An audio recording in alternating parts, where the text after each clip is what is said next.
Hello বন্ধুরা, good morning সবাইকে। আমার আরেকটা ভিডিওতে তোমাদের সকলকে আমি স্বাগত জানাই। এখন বাজে ভোর 5টা। আমি সকাল সকাল উঠে পড়েছি। উঠে আমি সোজা বাইরের দিকেই চলে যাই, মাঠের দিকে। কারণ সকালে মাঠের পরিবেশটা অনেকটাই শান্ত থাকে, আর এই শান্ত পরিবেশে সময় কাটাতে আমার ভীষণ ভালো লাগে। বাইরে কিছুক্ষণ সময় কাটিয়ে আমি বাড়ি চলে আসি। এরপর ফ্রেশ হয়ে আমি সোজা পড়তে বসে যাই 6টা নাগাদ। সকালের দিকে আমি জিকে পাঠটাই পড়ি, কারণ জিকে পাঠটা আমার প্রচণ্ড উইক। আর সকালের দিকে যেহেতু মাইন্ডটা ফ্রেশ থাকে, আমার পড়তেও বেশি মন চায়, তাই আমি জিকে পাঠটাই পড়ি, যাতে আমার মনে থাকে বেশি। কারণ আমি ভুলে যাই জিকে বেশিরভাগটাই। তোমরাও এটা ট্রাই করতে পারো। যে সময়টা তোমাদের পড়তে মন চায়, সেই সময়টা যে সাবজেক্টটা তোমাদের দুর্বলতা, সেই সাবজেক্টটা পড়ার।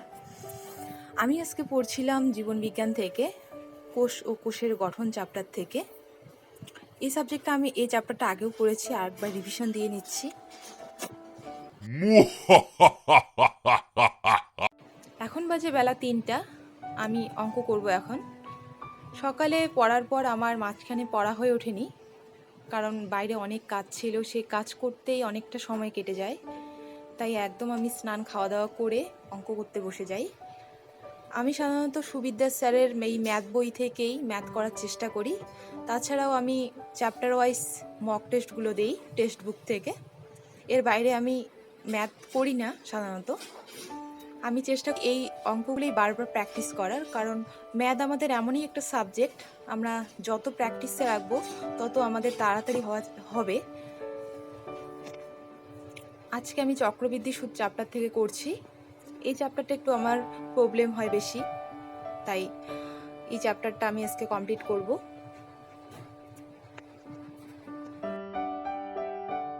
ম্যাথ করতে করতেই আমার অনেকটা সময় কেটে যায়। এরপর আমি বাইরে চলে আসি, এই যে আমাদের পুচকুদের সাথে খেলতে। এরা আমাদের বাড়ির নতুন সদস্য, 3জন, ভীষণই কিউট। ওদের সাথে কিছুক্ষণ খেলে আমি সন্ধ্যা দিয়ে 6:30 নাগাদ আবার পড়তে বসে যাই। আজকে আমি পড়ছি স্ট্যাটিক জিকে পাঠ থেকে নৃত্য বিভিন্ন উৎসব, বিভিন্ন রাজ্যের নৃত্য উৎসব। এই চ্যাপ্টারটা আমি কমপ্লিট করি। আজকে ভিডিওটা এই পর্যন্তই। তোমাদের কেমন লাগলো জানিও।